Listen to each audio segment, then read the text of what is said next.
നിങ്ങൾ വീട്ടിൽ പോയിട്ട് വാള് കഴിഞ്ഞ് പരിശോധിക്കുക. ഖുർആൻ ഇരിക്കുന്നത് എങ്ങനെയാണ്, എവിടെയാണ്, അതിന്റെ കടലാസുകളും മറ്റും പറഞ്ഞു പോന്നിട്ടുണ്ടോ? ഒട്ടിച്ച് വെച്ചൊരു ബഹുമാനം അതിന് കൊടുക്കണം, നല്ലവണ്ണം പൊതിയിട്ട് കൊടുക്കണം, ഉയർന്ന സ്ഥലങ്ങളിൽ വെക്കണം. ഖുർആൻ ഇരിക്കുന്നിടത്ത് അവിടെ മറ്റു ഗ്ലാസുകൾ വേണ്ട, അവിടെ ടോർച്ച് വേണ്ട, തൊട്ടുരുമ്മി മൊബൈല് വേണ്ട, വേറെ ഏതെങ്കിലും മാക്രി സാധനങ്ങൾ വേണ്ട, പുതുമ നിറഞ്ഞ പൂവുകളോ അലങ്കാര വസ്തുക്കളോ വേണ്ട. ഖുർആൻ ഇരിക്കുന്നിടത്ത് ഖുർആൻ ഇരിക്കട്ടെ. ഖുർആൻ ഇരിക്കുന്നതിനോട് ചേർത്തിരിക്കാൻ പറ്റിയ ഒന്ന് അള്ളാഹുവിന്റെ ദുനിയാവിൽ വേറെയില്ല. ഖുർആനിനോടൊപ്പം ചേർത്തിരുത്തി വെക്കാൻ പറ്റിയത് എന്താണ്? ഖുർആനിലുള്ളത്, ദുനിയാവിലുള്ളത്. എന്താ സഹോദരൻ എങ്ങനെ ഉള്ളത്? ആ ഖുർആനിന്റെ മേലെയാണോ നമ്മുടെ മൊബൈല് വെക്കുന്നത്? ആ ഖുർആനിന്റെ മേലെയാണോ കണ്ണട വെക്കുന്നത്? നീ എത്ര വലിയ ആളാണെങ്കിലും ചെറിയ ആളാണെങ്കിലും നിന്റെ കണ്ണടക്ക് പത്രത്തിന്റെ മേലെ വെക്കാം, ആ കണ്ണടക്ക് ബഹുമാനം ഉണ്ടാകും. പക്ഷേ അല്ലാഹുവിന്റെ ഖുർആനിന്റെ മേലെ കണ്ണട വെക്കരുത്, കണ്ണട കൂട് വെക്കരുത്, മൊബൈല് വെക്കരുത്, നിന്റെ വാച്ചയിച്ച് വെക്കരുത്. അതൊക്കെ തായോട്ട് വെക്കട്ടെ. കയ്യിൽ പിടിച്ചുകൊണ്ട് നമ്മുടെ 2ാം ക്ലാസ്സിലെ കുട്ടി വീട്ടിലേക്ക് വരുമ്പോ, 3ാം ക്ലാസ്സിലെ കുട്ടി വീട്ടിലേക്ക് വരുമ്പോ, മുറ്റത്തിരിക്കുന്ന വരാന്തയിലിരിക്കുന്ന വീട്ടുമുഖത്തിരിക്കുന്ന ഉപ്പാപ്പ 10 ഹജ്ജ് ചെയ്ത ഉപ്പാപ്പയാണെങ്കിലും ബഹുമാനമുള്ളത് ആ കുട്ടിക്കാണ്. ആ കുട്ടിന്റെ കയ്യിൽ ഖുർആനാ. ഒന്ന് എഴുന്നേറ്റ് കൊടുക്കൽ സുന്നത്താ. ആ കുട്ടി വരുന്നത് പത്രവുമായിട്ടാണെങ്കിൽ ആ ബഹുമാനുണ്ടോ? ആ കുട്ടി വരുന്നത് വേറെ എന്തെങ്കിലും മരുന്നുകളുമായിട്ടാണെങ്കിൽ ആ ബഹുമാനുണ്ടോ? ആ കുട്ടി വരുന്നത് പൂക്കളുമായിട്ടാണെങ്കിൽ ആ ബഹുമാനുണ്ടോ?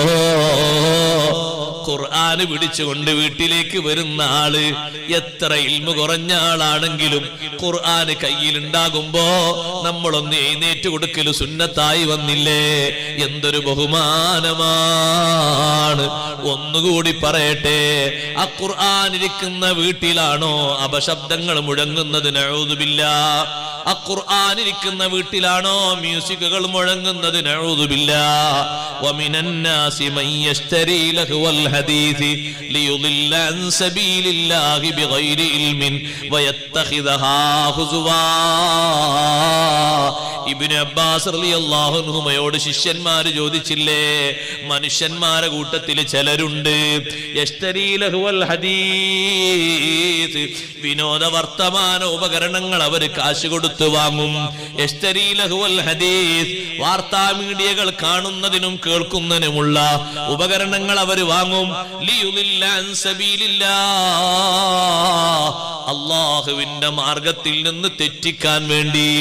ചോദിക്കുന്നു ശിഷ്യന്മാര്, അള്ളാഹിന്റെ മാർഗത്തിൽ നിന്ന് തെറ്റിക്കുക എന്ന് പറഞ്ഞാൽ എന്താണ് ഉസ്താദേ? ഇബ്നു അബ്ബാസ് തങ്ങളെ മറുപടി എത്ര കൃത്യമാണ്. ഖുർആനോത്ത് മുടക്കലാ. ഉപകരണങ്ങൾ ഖുർആനോത്ത് മുടക്കിയ അത്ര ഖുർആനോത്ത് മുടക്കിയ എന്തെങ്കിലും നമ്മളെ ജീവിതത്തിൽ വന്നിട്ടുണ്ടോ? ഒന്ന് പറയൂ. ഈ മൊബൈൽ കൊണ്ട് ഖുർആൻ മുടങ്ങിയതുപോലെ, ഖുർആനോത്ത് മുടങ്ങിയതുപോലെ വേറെ ഏതെങ്കിലും ഒന്നുകൊണ്ട് ഖുർആനോത്ത് മുടങ്ങിയിട്ടുണ്ടോ? രാവിലെ നിൽക്കുമ്പോഴേക്ക് റുക്കൂയിലും സുജൂദിലുമായി അതിനങ്ങിരിക്കുന്ന മനുഷ്യൻ 10 മണിയായാലും അവന് പ്രശ്നമില്ല, 12 മണിയായാലും പ്രശ്നമില്ല. അവനവന്റെ ശ്രവണപുടങ്ങളിലേക്ക് ഉപകരണങ്ങൾ കുത്തിത്തിരികയിട്ട് 24 മണിക്കൂറും സംഗീതങ്ങളുടെ വിളയാട്ടവുമായി നടന്നാൽ, കോമഡികളുടെ അഭിരുചിമയുമായി നടന്നാൽ, സിനിമയുടെയും നാടകങ്ങളുടെയും കൂത്തരങ്ങുമായി നടന്നാൽ, ഒരു മടുപ്പുമില്ലാത്ത മനുഷ്യന് മുടങ്ങിപ്പോയതെന്താ? അല്ലാഹുവിന്റെ ഖുർആനോത്ത് തന്നെ. എന്റെ ഭാഷയല്ല ഞാൻ പറയുന്നത്. ഇബ്നു അബ്ബാസ് റളിയല്ലാഹു അൻഹുവോട് ശിഷ്യന്മാര് ചോദിച്ചതാണ്, വിനോദ വാർത്താ ഉപകരണങ്ങൾ വാങ്ങുമ്പോ അള്ളാഹിന്റെ മാർഗത്തിൽ നിന്ന് മറ്റുള്ളവരെ തെറ്റിക്കുക എന്ന് പറഞ്ഞല്ലോ, എന്താണ്? അന്ന് വരെ വീട്ടിൽ ഖുർആനോതിയിരുന്ന ഉമ്മമാര് ഖുർആനോത്തി എത്ര നിർത്തിപ്പോയി, എത്ര നിർത്തിപ്പോയി. പ്രായമുള്ളവരുടെ കയ്യിൽ ഒരു പക്ഷേ ഉപകരണങ്ങൾ വരുന്നതിന്റെ മുമ്പ് 1 മാസം ഒരു ഖത്മ് തീർത്തിരുന്നത് ഉപകരണങ്ങൾ വന്നപ്പോൾ ഒരു ജുസ് പോലും ആകാതെ വന്നുപോയി. കഴിഞ്ഞല്ലോ ഉസ്താദെ, ഒരാൾ പറഞ്ഞു കഴിഞ്ഞ കൊല്ലം 12 മാസത്തിൽ 12 ഖത്മ് തീർക്കാൻ കഴിഞ്ഞിരുന്നു. അൽഹംദുലില്ലാ. ഇക്കൊല്ലം ഒന്നും തീർക്കാൻ പറ്റിയില്ല. എന്തേ കാരണം? മരിയോന്. ഇവിടെ മരിയോന് എന്ന് പറഞ്ഞാൽ ആരാ? ചില നാട്ടിൽ മരിയോന് പറഞ്ഞ പങ്ങളെ മോന് പറയും. ഇവിടെ ആരാ? ഇവിടെ എല്ലാവർക്കും മരിയോന്ന് അറിയോ? മോളെ ഭർത്താവിനല്ലേ? ആ മരിയോന്ന് തന്നെ ഉദ്ദേശിച്ചത്. മോളെ ഭർത്താവ് വലിയ സ്നേഹമുള്ള ആളാണ്. വലിയ സ്നേഹമുള്ള ആളെന്നെ, കുഴപ്പമൊന്നുമില്ല, സ്നേഹത്തിന് കുഴപ്പമൊന്നുമില്ലല്ലോ. അയാൾ ആദ്യമായിട്ടൊന്ന് ദുബായിൽ പോകുന്നതോട് ഞാൻ ഇതിലല്ല കേട്ടോ, ഒരു ഉദാഹരണം പറഞ്ഞു. ദുബായിൽ പോയി വന്നപ്പോ ഞാനല്ലേ അയാൾ അമ്മോശൻ കാക്ക എന്ന നിലക്ക് എനിക്കൊരു 25,000 റുപ്യന്റെ ഒരു മൊബൈൽ തന്നു. ഞാൻ അതിങ്ങനെ പരിശോധിച്ച് അങ്ങോട്ടും ഇങ്ങോട്ടും നോക്കിയിട്ട് ഇക്കൊല്ലം 10 മാസമായിട്ട് ഒരു ജുസു പോലും ഓതാൻ പറ്റിയില്ല. അത്ര വലിയ മഹത്ത. അതാണ് നേരത്തെ അല്ലാഹു തആല ഖുർആനിൽ പറഞ്ഞത്, ലിയുദില്ലാൻ സബീലില്ലാഹി ബിഗൈരി ഇൽം. ശരിയല്ലേ പറയുന്നത്? ശരിയല്ലേ? ബോധ്യപ്പെടുന്നില്ലേ? ബോധ്യപ്പെടുന്നുണ്ട്. കൃത്യല്ലേ സഹോദരങ്ങളെ ഖുർആനിൽ അല്ലാഹു പറഞ്ഞത്? ബഹുമാനക്കേടാണത്. ആ ഖുർആനെ കെട്ടിയിട്ടിരിക്കുന്ന, വീട്ടിൽ പൂട്ടിയിട്ടിരുന്ന ഖുർആനില്ലേ, നാളെ ആഖിറത്തിൽ പറയും. ഈ ആയത്തിന്റെ തഫ്സീറിൽ കാണാം, യാ റബ്ബി ഇന്ന ഖൗമി ഇത്തഖദു ഹാദൽ ഖുർആന മഹ്ജൂറാ. അതിന്റെ തഫ്സീറിൽ കാണാം, ഇസ്മായിലുൽ ഹിഖി തങ്ങൾ കൊണ്ടുവരുന്ന ഹദീസ് കാണാം, നാളെ ഖുർആൻ ആഖിറത്തിൽ പ്രതികൂല സാക്ഷിയായി വരും. എന്നിട്ട് ഖുർആൻ പറയും, ഇവൻ എന്റെ വീട്ടിൽ, അവന്റെ വീട്ടിൽ കൊണ്ടുവന്ന് 10 വർഷം എന്നെ പൂട്ടിയിട്ടു, ഒരു ജുസ് പോലും ഓതിയിട്ടില്ല. ഒരു മാസം ഓരോ ജുസ് ഓതിയിട്ട് ഒരു ഖത്മ് തീർക്കേണ്ടവൻ റമദാനിന് വേണ്ടി എന്നെ നീട്ടിവെച്ചുപോയി. ഉപ്പ മരിക്കുന്നത് വരെ എന്നെ നീട്ടിവെച്ചുപോയി. ഉപ്പ മരിച്ചിട്ടും ഈ ഖുർആനിൽ അവനല്ല ഓതിയത്, മുതല്ലിമീങ്ങൾ വന്നാ ഓതിയത്, നാട്ടുകാര് വന്നാ ഓതിയത്. അവനെപ്പോഴും മിമിക്രിയില. എന്നെ കൊണ്ടുവന്ന് സൂക്ഷിച്ചു വെച്ചു, പക്ഷെ എന്നെ പരിപാലിച്ചില്ല, എന്നെ നോക്കിയില്ല, എന്നെ ഒന്ന് തൊട്ടു നോക്കിയില്ല. ഒന്നുകൂടി ഞാൻ ആ കൂട്ടത്തിൽ പറയട്ടെ, മുസഹഫ് ഇരിക്കുന്ന സ്ഥലങ്ങളിൽ, വീട്ടിലാകട്ടെ പള്ളിയിലാകട്ടെ, മുസഹഫ് നോക്കി ഓതുന്ന ബഹുമാനം മൊബൈൽ നോക്കി ഓതുന്നതിന് ലഭിക്കൂല. അങ്ങനെയല്ലോ ഉസ്താദെ?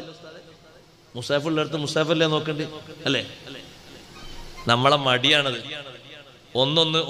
ഒന്ന് പൊന്തിച്ചുകൊണ്ട് ഒരു ഖുർആൻ എടുക്കാനുള്ള മടി. എന്തോ ഒരു ഊരവേദന നമുക്ക്.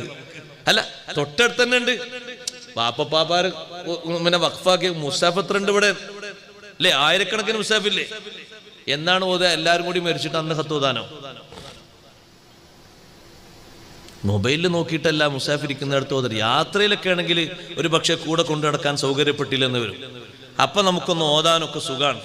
പിന്നെ ഒരു മരിച്ചെടുത്തൊരു 10,000 ആൾക്കാർ കൂടുമ്പോ എല്ലാവർക്കും ഒന്നും മുസാഫ് തരാൻ കിട്ടിയില്ല എന്ന് വരും. അപ്പൊ യാസീനൊക്കെ ഒന്ന് തെറ്റുകൂടാതെ ഓതാൻ സൗകര്യമാണ്. അതിനൊക്കെ സൗകര്യങ്ങളാണ്, അതൊന്നും എതിരില്ല. പക്ഷെ പള്ളിയിൽ വന്നിട്ട് നേരെ കാണുന്നിടത്ത് തന്നെ മുസാഫ് അൽക്കഫ് ഉണ്ടാകുമ്പോ ഇതിങ്ങനെ മറിക്കേണ്ട ആവശ്യം ഉണ്ടാവും. മുസാഫ് എടുത്ത് നോക്കിയാൽ പോരാ. മുസാഫിൽ നോക്കാന്ന് പറഞ്ഞാൽ അതന്നെയല്ലേ? ഇതല്ല മുസാഫ്, ഇത് മജ്മുഅത്ത് കുത്തുബാണ്. ഇതിൽ പലതുണ്ട് അല്ലേ? മാലുണ്ട്, മൗലിദുണ്ട്, പത്രങ്ങളുണ്ട്, വാർത്ത ഉണ്ട്, അഡ്രസ് ഉണ്ട്, നമ്പറുകളുണ്ട് അല്ലേ? എല്ലാം ഒരുമിച്ച് കൂടിയതല്ലേ ഇത്? മുസാഫ് എന്ന് പറഞ്ഞാൽ അങ്ങനെ. മുസാഫ് എന്ന് പറഞ്ഞാല് ഫാത്തിഹ മുതൽ സൂറത്തുൻ നാസ് വരെ മാത്രമുള്ള ഖുർആന്റെ പ്രതി കണ്ടില്ലേ? അതാണ് മുസാഫ്. അതിലേക്ക് നോക്കണ്ടേ? അതിലേക്ക് നോക്കിയിട്ട് നമ്മളെ കണ്ണിനൊക്കെ ബഹുമാനം കിട്ടണം.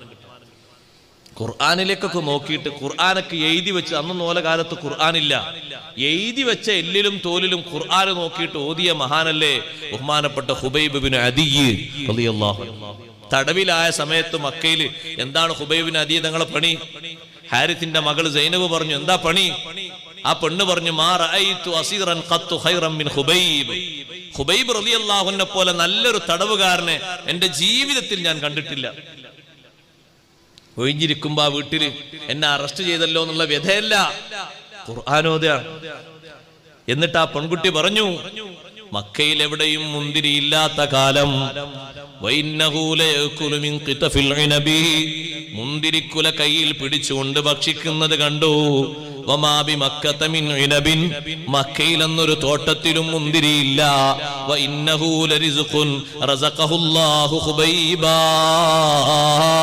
അത് ഹുബൈബ് തങ്ങൾക്ക് അള്ളാഹു കൊടുത്തൊരു പ്രത്യേക ഭക്ഷണമാണ്.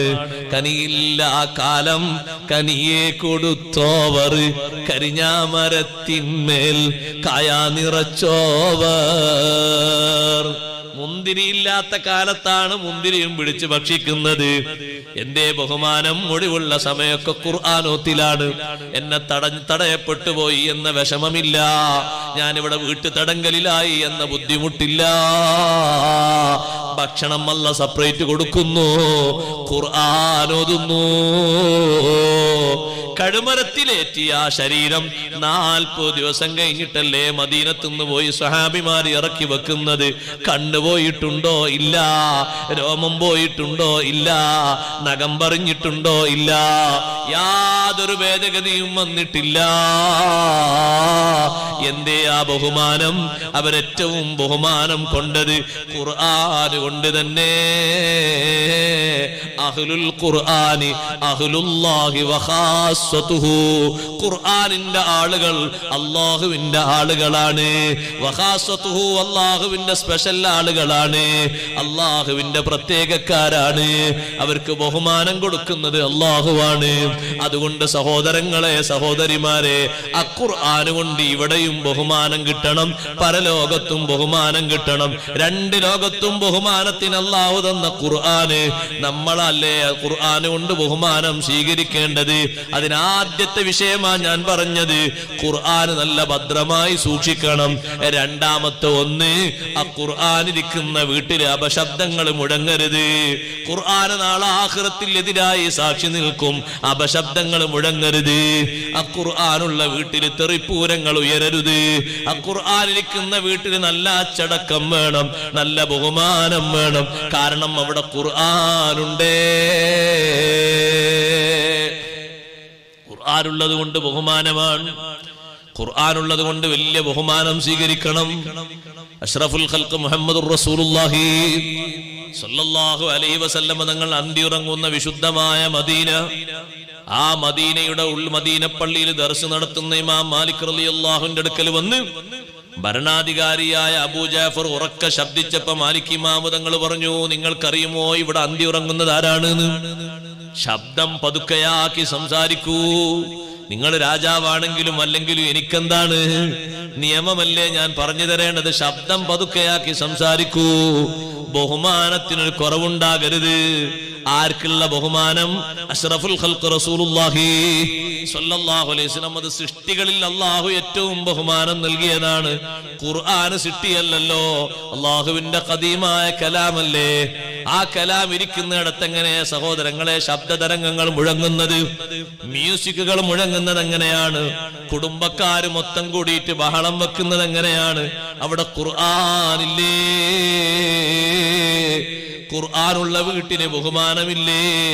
നമ്മളെ വീട്ടിനൊന്നും എന്താ ബഹുമാനം കിട്ടാത്തത്? ബഹുമാനം കൊടുക്കാത്തത് കൊണ്ടാണ്.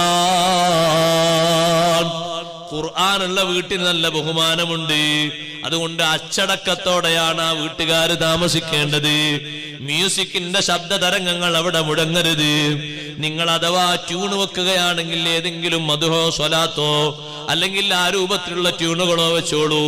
മ്യൂസിക് ആ വീട്ടിൽ നിന്ന് മുഴങ്ങരുത്. അവിടെ ഖുർആനുണ്ട്. അപശബ്ദങ്ങൾ ഉണ്ടാക്കരുത്. ആരോട് ശബ്ദിക്കുന്നതിനും ഒരു പരിധിയും പരിമിതിയും ഉണ്ട്. സുബ്ഹാനല്ലാഹ്. ആ ഖുർആൻ ഓത്തിന്റെ ഇടയിൽ ശബ്ദിക്കാൻ പറ്റുമോ? ഇല്ല. ഭൗതിക സംസാരങ്ങൾ പറയാൻ പറ്റുമോ? ഇല്ല. ഖുർആൻ കേൾക്കുമ്പോ ശബ്ദിക്കുക എന്നുള്ള സ്വഭാവം അത് മുസ്ലിമിന്റെ സ്വഭാവമല്ല, അതേ മുസ്ലിം അല്ലാത്തവരെ സ്വഭാവമാണ്.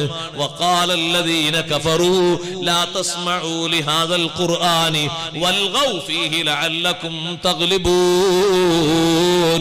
ഖുർആൻ ഓതുമ്പോ അപശബ്ദം ഉണ്ടാക്കണം. ഖുർആൻ ഓതുമ്പോ നിങ്ങൾ അത് കേൾക്കാത്ത രൂപത്തിൽ ശബ്ദിക്കണം എന്ന് ലോകത്ത് പ്രസ്താവിച്ചവരാരാണ്? വഖാലല്ലദീന കഫറൂ. സത്യനിഷേധികളാണ് ലോകത്ത് അങ്ങനെ പറഞ്ഞത്. കാരണം ഖുർആൻ കേട്ടിട്ട് ഓരോ ദിവസവും ആയിരക്കണക്കിന് ആളുകൾ അഷ്റഫുൽ ഖൽഖ് സ്വല്ലല്ലാഹു അലൈഹി വസല്ലം തങ്ങളെ സവിധത്തിലേക്ക് ഒഴുകുമ്പോ ഇതവർക്ക് കണ്ടു നിൽക്കാൻ കഴിയുന്നില്ല. അപ്പൊ അവർ ചെയ്ത പണിയാണ് ലാ തസ്മഉ ലിഹാദൽ ഖുർആൻ. ഈ ഖുർആൻ നിങ്ങൾ കേൾക്കരുത്. അഥവാ കേൾക്കാൻ നിർബന്ധിതരായിപ്പോയ എന്ത് ചെയ്യണം? വൽഗൗ ഫീ. അവിടെ അപശബ്ദങ്ങൾ ഉണ്ടാക്കണം, ഒച്ചപ്പാടുണ്ടാക്കുക. എന്നാ പിന്നെ കേൾക്കൂലല്ലോ, കേട്ടാലല്ലേ കുടുങ്ങുള്ളൂ. കണ്ടാ, അത് അവരുടെ ഭാഷയാണ്. നമുക്കത് പറ്റൂല. ഉസ്താദേ, നമ്മളെ വീട്ടിൽ ഖുർആനൊക്കെ ഇഷ്ടം പോലുണ്ട്, പക്ഷെ റഹ്മത്തും ബർക്കത്തും എങ്ങനെ ഉണ്ടാകും? ഈ ബഹുമാനം സ്വീകരിക്കണ്ടേ? ഈ ബഹുമാനം വേണ്ടേ നമുക്ക്? നല്ലോണം ബഹുമാനം വേണ്ടേ? ഖുർആൻ ഓതുന്നതിന്, ഖുർആനിന്റെ തഫ്സീർ എഴുതുന്നതിന് മഹാന്മാരൊക്കെ സൂക്ഷിച്ച ബഹുമാനം എത്ര വലുതാ. വിശുദ്ധ ഖുർആനിന്റെ തഫ്സീർ എഴുതുന്നതിന് എപ്പോഴും ഉളൂഓടുകൂടെ, ഉളൂ മുറിഞ്ഞു പോയാൽ എഴുത്തവിടെ നിർത്തിയിട്ട് ഉളൂ എടുത്ത് വന്നിട്ട് തഫ്സീർ എഴുതിയെങ്കിൽ ഖുർആനിന്റെ തഫ്സീറാണ്. അപ്പൊ ഖുർആനുള്ള ബഹുമാനം എത്രയാണ്? ഖുർആനുള്ള ബഹുമാനം ലാ യമസ്സുഹു ഇല്ലൽ മുതഹ്ഹറൂൻ, ശുദ്ധിയുള്ളവരല്ലാതെ അതിനെ സ്പർശിക്കുകയില്ല. കൈമാറ്റം ചെയ്തു വന്നവർ മുഴുവനും മുതഹ്ഹിരീങ്ങളാണ്. സുബ്ഹാനല്ലാഹ്, ത്വഹാറത്തുള്ളവർക്കല്ലാതെ തൊടാൻ പറ്റൂലല്ലോ. ജനാബത്തുള്ള ആളുകൾക്ക് ഓതാൻ പറ്റൂലല്ലോ, തൊടാൻ പറ്റൂലല്ലോ. ഇത്തരത്തിൽ അള്ളാഹു ബഹുമാനം നൽകിയിരിക്കുന്നത് വേറെ എന്തിനാണ്? അള്ളാഹുവിന്റെ കലാമിനല്ലേ ആ ബഹുമാനമുള്ളത്. കുട്ടികളോട്, വീട്ടിലുള്ള ചെറിയ കുട്ടികളോട്, ഉമ്മമാരെ, 4ാം ക്ലാസ്സിലും 3ാം ക്ലാസ്സിലൊക്കെ പഠിക്കുന്ന കുട്ടികളോട് മോളെ ഉമ്മാന്റെ ഖുർആനൊന്ന് ഇങ്ങെടുക്ക് എന്ന് പറയുമ്പോ തുളു ഇല്ലാത്ത കുട്ടി, തെമ്മീജെത്തിയ കുട്ടി, കുട്ടിയുടെ പഠനത്തിന്റെ ആവശ്യത്തിന് വേണ്ടി ഒരു പക്ഷേ കുട്ടിക്ക് അങ്ങനെ ഖുർആൻ എടുത്ത് ഓതാം. നമുക്ക് ഓതാൻ വേണ്ടിയിട്ട് ആ കുട്ടിനെ കൊണ്ട് മുസഹഫ് എടുപ്പിക്കരുത്. അത് ബഹുമാനത്തിന് എതിരാണ്. സുബ്ഹാനല്ലാഹ്, ആ ഖുർആൻ ഓതുന്ന സമയത്ത് ഖുർആനിലേക്ക് ഇങ്ങനെ തലതായിത്തിയിരിക്കണമെന്നല്ലേ ഇമാം നബി റളിയല്ലാഹു അൻഹു പറഞ്ഞത്. എന്തൊരു ബഹുമാനമാണ്! ഖുർആനിലേക്ക് ഉമിനീര് തെറിപ്പിക്കാൻ പാടില്ല. ഉമിനീര് കയ്യിൽ തൊട്ടുകൊണ്ട് ഖുർആനിന്റെ പേജ് മറിക്കാൻ പാടില്ല. അഥവാ ഉളൂ മുറിഞ്ഞു പോയാൽ പിന്നെ നീ ഉളൂ എടുത്ത് വന്നിട്ടല്ലേ ഖുർആന് തൊടാൻ പറ്റൂ. ഉളൂ ഇല്ലാത്തവർക്ക് ഇത് തൊടാൻ പറ്റൂലല്ലോ. എന്തൊരു ബഹുമാനമാണ് അല്ലാഹു തആല ഖുർആന് നൽകിയത്. ചെറിയ ബഹുമാനമല്ല. വിശുദ്ധ റമളാനു ശരീഫ് വരുന്നതിന്റെ മുമ്പ് തന്നെ ഖുർആനുമായി നമ്മൾ വലിയ ബന്ധം പുലർത്തണം. ഖുർആൻ എപ്പോഴും ബഹുമാനത്തിന് അല്ലാഹു നമുക്ക് നൽകിയതാണ്. മഹാന്മാര് ഖുർആൻ കൊണ്ട് ബഹുമാനം സ്വീകരിച്ചു. ഈ ലോകത്തെ ബഹുമാനം അവർക്ക് ഖുർആൻ കൊണ്ട് സമ്പാദ്യങ്ങൾ കിട്ടിയോ? കിട്ടി. വലിയ ബഹുമാനമല്ലേ ആ മഹാന്മാർക്ക് കിട്ടിയത്. നിങ്ങൾ കണ്ടില്ലേ, ബഹുമാനപ്പെട്ട ഇമാം ബുഖാരി റഹ്മത്തുള്ളാഹി അലൈഹി സ്വഹീഹുൽ ഖുർആനിന്റെ ബഹുമാനം ഉദ്ധരിച്ചപ്പോ ഫാത്തിഹത്തുൽ കിതാബിന്റെ ബഹുമാനം മഹാൻ അവർകൾ പറഞ്ഞു. സൂറത്തുൽ ഫാത്തിഹയ്ക്ക് എത്ര വലിയ ബഹുമാനമുണ്ട്. അല്ലാഹു തആല പറഞ്ഞു നബി സല്ലല്ലാഹു അലൈഹി വസല്ലം തങ്ങളോട്, ഭൂമി ലോകത്ത് ഭൗതികന്മാരായ ആളുകൾക്ക് ഇഷ്ടം പോലെ സമ്പത്ത് നമ്മൾ കൊടുത്തിട്ടുണ്ടെങ്കിലും, സൗകര്യങ്ങൾ കൊടുത്തിട്ടുണ്ടെങ്കിലും, അവർക്ക് കൊടുത്തതിനേക്കാളും വലുത് തങ്ങൾക്ക് തന്നിട്ടുണ്ട്. വലഖദ് ആതൈനാക സബ്അൻ മിനൽ മസാനി വൽ ഖുർആനൽ അദീം. ഖുർആനുൽ അദീം എന്ന് പേരുള്ള ഒരു സൂറത്തുണ്ട് ഖുർആനിൽ. അത് സൂറത്തുൽ ഫാത്തിഹയാണ്. സബ്അൻ മിനൽ മസാനി എന്നല്ലേ അതിനെ പറ്റി പറയുന്നത്. അഥവാ ആവർത്തനം 2 പ്രാവശ്യം നടന്ന സൂറത്ത്. ഒന്നുകിൽ അങ്ങനെ അർത്ഥമുണ്ട്, അതല്ലെങ്കിലോ എന്നെന്നും കൂടുതൽ ആവർത്തിക്കപ്പെടുന്ന സൂറത്ത്. നിസ്കരിക്കുമ്പോ ഫർള് നിസ്കാരങ്ങളിലായിട്ട് തന്നെ 17 തവണ സൂറത്തുൽ ഫാത്തിഹ ഓതുന്നില്ലേ? സുന്നത്ത് നിസ്കാരത്തിൽ വേറെയും ഓതുന്നില്ലേ? വേറെ ചില സംഗതികൾക്കൊക്കെ സൂറത്തുൽ ഫാത്തിഹ എത്ര ഓതുന്നുണ്ട്. ഇത്ര ആവർത്തിക്കുന്ന ഒരു സൂറത്ത് ലോകത്ത് വേറെ ഇല്ലല്ലോ. നിർബന്ധമായി ആവർത്തിക്കാൻ പറഞ്ഞ സൂറത്തുൽ ഫാത്തിഹ വലിയ ബഹുമാനമുള്ള സംഗതിയാണ്. അല്ലാഹു തആല പറഞ്ഞു, വലാ തമുദ്ദന്ന ഐനൈക ഇലാ മാ മത്തഅനാ ബിഹി അസ്വാജം മിൻഹും. നബിയേ, അവരിൽ കുറെ ആളുകൾക്ക് നമ്മൾ ദുനിയാവിൽ ഇഷ്ടം പോലെ കൊടുത്തിട്ടുണ്ട്, കോടിക്കണക്കിന്. നിങ്ങൾ അവരെ കോടി നോക്കിയിട്ടാ കണ്ണഞ്ചിപ്പിക്കുന്നത്? അതിനേക്കാളും വലുത് അല്ലാഹു തങ്ങൾക്ക് തന്നിട്ടുണ്ട്. എന്ത്? സബ്അൻ മിനൽ മസാനി വൽ ഖുർആനൽ അദീം. എങ്ങനെ ഉസ്താദെ ആ കോടിപതികളെക്കാളും വലിയ ബഹുമാനം സൂറത്തുൽ ഫാത്തിഹയ്ക്കുള്ളത്? ഒന്നാമതായി ഫാത്തിഹ നല്ലോണം ഓതാൻ പഠിക്കണം. ഉസ്താദെ പ്രായമൊക്കെ എത്രയില്ല? പ്രായം പരിധി ഉണ്ടോ ഖുർആനോത്ത് പഠിക്കുന്നതിനുണ്ടോ? ഇല്ല. 5ാം ക്ലാസ് 10ാം ക്ലാസ് വരെ പഠിക്കാവൂ, പിന്നെ പഠിക്കാൻ പാടില്ല. അങ്ങനെ തിയറി ഉണ്ടോ? എത്ര കാലം കൊണ്ടാ ഒരു മുസ്ലിം പഠിക്കേണ്ടത് അത്ര കാലം കൊണ്ട് പഠിക്കണം എന്നാ നിർബന്ധ. സൂറത്തുൽ ഫാത്തിഹ തെറ്റുകൂടാതെ ഓതാൻ പഠിക്കുന്നത് ഓരോ മുസ്ലിമായ ആണിനും പെണ്ണിനും ഫർള് ഐനാണ്, നിർബന്ധാണ്. മദ്രസയിൽ നിന്ന് പഠിച്ചില്ലേ? സ്പെഷ്യൽ ഉസ്താദുമാരെ വെച്ച് പഠിപ്പിക്കണം. SLC പഠിക്കൽ നിർബന്ധമല്ല, സുന്നത്താണ്. നിങ്ങൾ +2 പഠിക്കൽ നിർബന്ധമല്ല, സുന്നത്താണ്. ഡിഗ്രിന്റെ ഡിഗ്രിയൊക്കെ പഠിക്കൽ സുന്നത്താണ്. ഇത് നിർബന്ധമാണ്. ഫാത്തിഹ സൂറത്ത് പഠിക്കുന്നത് ഖുർആനിൽ ആകെ പഠിക്കൽ നിർബന്ധമുള്ള ഒരു സൂറത്തേ ഉള്ളൂ. ഏതാണത്? സൂറത്തുൽ ഫാത്തിഹ. അത് തെറ്റുകൂടാതെ ഓതാൻ ആദ്യം പഠിക്കണം. നമ്മളെപ്പോഴും ഒരു ഫാത്തിഹ, അക്ബറിന്റെ അടുത്തൊരു ഫാത്തിഹ ഉണ്ട്, മരിച്ചാലൊരു ഫാത്തിഹ ഉണ്ട്, ഖബറുമ്പുറത്തൊരു ഫാത്തിഹ ഉണ്ട്, മൗലൂദിലൊരു ഫാത്തിഹ ഉണ്ട്. ഒരു ഒയന്ന ഫാത്തിഹ. ഫാത്തിഹ ഒയന്നുകൊണ്ടല്ലേ, നമ്മൾ ഒയന്നുകൊണ്ടാണ്. ഫാത്തിഹ ഉഷാർ തന്നെയാണ്. പക്ഷെ നമ്മൾ അങ്ങനെ ഓതുന്നത്, ബിസ്മില്ലാഹിർ റഹ്മാനിർ റഹീം. നിസ്കാരത്തിലും അങ്ങനെ തന്നെ. എന്താ ഈ ഉസ്താദ് വേഗം ഓതി തീർത്താൽ നമ്മളൊക്കെ എന്ന് കഴിഞ്ഞു ഫാത്തിഹ കഴിഞ്ഞിട്ട് 10 കുല്ലോല്ല കഴിഞ്ഞു, ഇപ്പോഴും മുപ്പര ഫാത്തിഹ കഴിഞ്ഞിട്ടില്ല. എങ്ങനെ കഴിയാതിരിക്കുക? അങ്ങനത്തെ ആക്കെ ഫാത്തിഹ ഒരു ദിവസം 100 അല്ല 150 ഓതാ, ഒരു ഫലം ഉണ്ടാവില്ല. ബിസ്മില്ലാഹിർ റഹ്മാനിർ റഹീം അൽഹംദുലില്ലാഹി റബ്ബിൽ ആലമീൻ റഹ്മാനിർ മാലികി യൗമിദ്ദീൻ ഇയ്യാക നസ്തഈൻ ഇഹ്ദിനസ് മുസ്തഖീം സിറാത്തൽ ലദീന വൽ മഗ്ദൂബിൽ ളാലീൻ. ഇതാണ് ഫാത്തിഹ. ഇങ്ങനെ ഫാത്തിഹ ഓതണ്ടേ? ഇങ്ങനെയാണ് നിസ്കാരത്തിൽ ഫാത്തിഹ ഓതേണ്ടത്. ഓതാൻ ആദ്യം പഠിക്കണം. ഓതാൻ പഠിച്ചിട്ട് ഓതിയാൽ കിട്ടേണ്ടതൊക്കെ കിട്ടും, തരേണ്ടതൊക്കെ അല്ലാഹു തആല തരും.